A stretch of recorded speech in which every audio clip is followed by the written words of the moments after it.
time on this. Sorry. But anyway, so everybody can find you at @austerity_sucks. And right, at Twitter and lostoutputclock.com. And we just started this new one. Me and at Andy Blatch64. He's a British guy that wrote a great personal appeal for uk.lostoutputclock.com. Check it out. Read what his little appeal.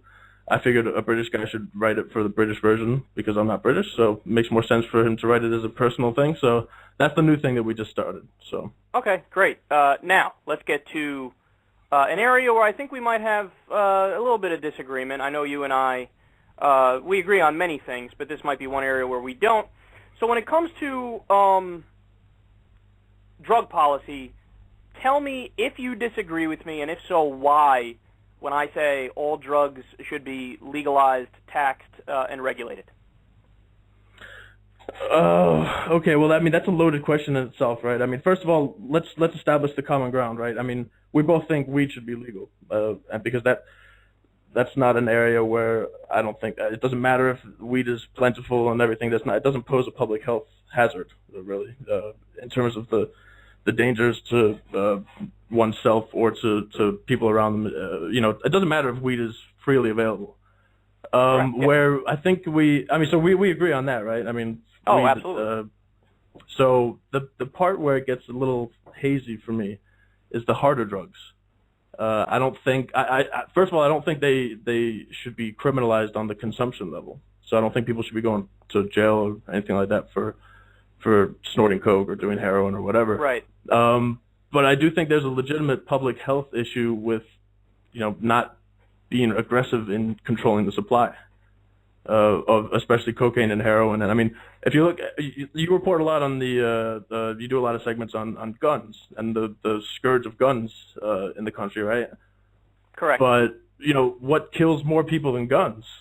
What kills more people than guns and alcohol is drugs, and a lot of these drugs are actually the big pharma drugs, like OxyContin, hydrocodone, these kinds of opiates that people are overdosing on. That's worse than alcohol and firearm deaths combined.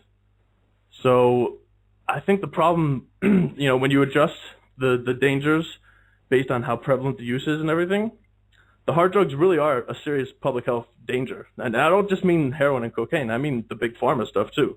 There needs to be a whole revamping of how we see these kinds of drugs and how they're distributed and stuff like that. I mean, the culture, for example, here in Denmark, where I'm working right now, is completely different than it is in the U.S. Okay, so here's my I have a response that's twofold to that, and then you could tell me what you think. The first point is that, number one, I'm not even necessarily sure that it's true. I think there's people just kind of accept by default that, well, yeah, if you legalize all drugs, then of course, like everybody, not everybody, but a lot of people will be just strung out in the street high on heroin, and the economy will suffer and everybody will be in trouble. I don't necessarily buy that, and if we actually go to the empirical data, the closest that we can come to having a discussion about the most liberal places with drug policies in the world, it would probably be Portugal is one example, where they decriminalized everything and legalized some things. They actually give away heroin the government gives it away and gives people a place where they can come and shoot it up and not like get AIDS from the needles or what have you, right? And in those places, what we saw was a decrease in use. So that's point number one, is that I'm not sure it would lead to some sort of societal health issue. I'm not saying it's a guarantee it won't, because there's a causation-correlation issue in terms of if you do X, then Y will follow, right? That's the first point. The second point is, let's even for a second, let's grant that argument that, you know what, let's say it will lead to some sort of huge problem. Isn't there something to be said for principle? So isn't there something to be said for, well, look, in a free society, a person should be able to put whatever they want in their own body as long as they're not hurting anybody else?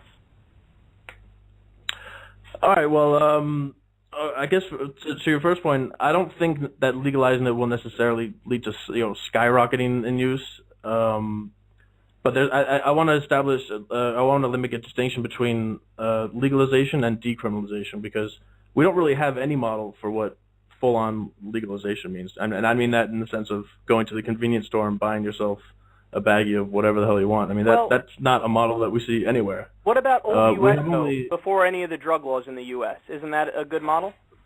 I thought about that, and then I've made the comparison of just, you know, what those times were like and how informed the citizenry was at the time and how much information could disperse, and just I feel like the dynamics are different in this day and age when kids are finding all kinds of research chemicals to get high off of and stuff like that. I mean, there's a different sort of mentality these days where, like, if people know that you can get really high off something, like they're gonna go after it.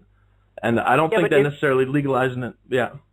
If it's legal, don't you think? Because like with alcohol, for example, it's legal, and of course there's a small segment of the population that can't help themselves, and they're essentially addicts, right? And they can fuck up their life on the substance.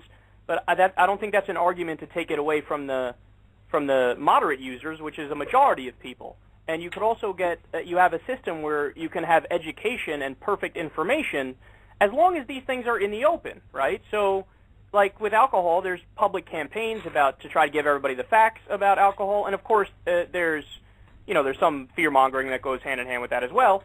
But in a society where it's legal, you get more information on it, right? And people have more personal experience with it, so people could have more open and honest conversations with each other. And isn't it something where even if, like, and I don't even think it would be this much, but even if, say, 15% of people that were drug users got addicted and it ruined their lives, don't you want to not punish the other 85%? Well, by punishing, you mean not letting them have access to the drugs, or right, trying to minimize their ability to? Well, I mean, that's not a big punishment. I mean, like I said, I'm not trying to criminalize the usage, the consumption or possession of hard drugs. I'm not trying to criminalize it. I'm trying to think of it from like a public health perspective, right. Because we were talking about the numbers. Let's look at the CDC data. Is what shows that the number one killer out of these substances is big pharma's opiates, basically. And so that's one way to look at how it would be if the other drugs were even more widely available. Is that people, it's not about people injecting heroin. That's like a tiny amount of the drug users, right? We're worried about these pills that people can just swallow. That's what's really killing people right now. And it's the way that the doctors. What about the numbers for alcohol, though? Aren't the deaths from alcohol through the roof? The deaths from drugs are more than alcohol and firearms combined, and that's from the CDC. So and don't we not, like, we don't even have nobody really has a conversation either about, like, wow, man, this many people died from alcohol. Like, it doesn't even breach people's minds, because it's just kind of accepted by default that, well, yeah, because you can do what you want in a free society, and sometimes people are idiots and kill themselves. Well, I think that also historically, because of prohibition, it's sort of like, oh, we're not going to bother trying that again, So it's then it's the cultural argument that that's just what. And the same with tobacco, right? That's just part of the culture, and you just can't get rid of it. And that's why marijuana is alien to the culture, at least our Western American culture. That's why it's been harder to get it accepted. But as the generations go on, it's becoming more accepted. But there's definitely a role for government to protect. All right. Here's my disagreement. I think the argument falls apart because of lack of consistency. And I think it falls apart because it looks, even if you don't think you are, it would look to a lot of people like you're arbitrarily picking and choosing. Like, oh, that drug's okay because I like it, or that drug's okay because it's not as bad for you. But these ones let's leave out. That. Meanwhile, wait a second, one more point I want to make real quick. Like, you don't need a law that tells people you can't drink Clorox because people just don't want to drink fucking Clorox because they'll fucking die. So if it's like bath salts, or if it's, some sort of a drug, the crocodile or whatever it's called, the new opiate derivative that makes people's, like, skin fall off, that cheaper opiate derivative, right? Like, of course you're going to have some people that do it, but I don't think that's an argument to take it away from rational, average people who, when they come home from work, might want to pop a Vicodin or might want to do a line of Coke and go out and have some fun. Right. Well, I mean, there's a reason why people don't drink Clorox. because you don't get high off of it, right? I mean, there's a reason why people are willing to inject that crazy crocodile stuff, because you can get high off of it, even though it seems just as dangerous as drinking Clorox. At least the accounts that I've read in Vice and stuff about this crazy drug. So, and what I guess I'd counter your point about it being inconsistent. I'd say it's a false equivalence to say that a drug like cannabis is at all comparable to cocaine or these opiates that people are overdosing on. I mean, I think it's important to make the distinction, because there are certain things that, like you've talked about ad nauseum on the program, about how you can take as much weed as you want, you're not going to die from it, and it doesn't pose that kind of a threat to the public. So that's something that should be treated differently than a drug that people are overdosing and dying from. Well, that's what we're talking about, right? I'm drawing the line. I'm drawing the line after weed, and I'm saying that opiates and cocaine and certain stimulants, they should be much more heavily controlled than they are now. No, the reason why I say you're picking and choosing, though, is because there was a study from Britain, I think it was in 2005, where they ranked the lethality of all the different drugs. And marijuana was about number 11 or 12 on the list, and you had tobacco and alcohol was about number 5 and 6. So if we draw the line at weed, like you said, then you got to ban alcohol and tobacco, and we know how that worked out. I don't think there's any way where one can. And look, I think the reason why I hold this, I have such a strong opinion on this issue, is because we're arguing about what ifs, right? So what that means is, well, if this guy takes the crocodile or takes the bath salts, or if this guy does the opiates and then he overdoses, well, then that's an issue. And it's just too much of, assumptions and thinking down the road for the government to get involved, in my opinion.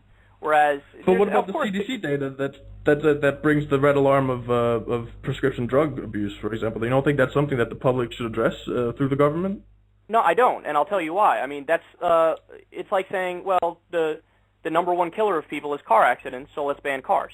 Well, a car is something that you have make a personal decision that you're going to do you're going to go ahead and do that, and that's how you're going to commute, and there's some inherent risks in doing it, and sometimes people die, but nobody considers, hey, let's get rid of it. So I think that there's something to be said about no matter how dangerous what if we were in the 60s or in the 70s when Ralph Nader was writing the book about Too Dangerous to Drive, I think it was called, about the whole GM thing? Would you have been on his side to make cars safer and to regulate the auto companies to make sure that you could at least minimize the deaths as much as possible?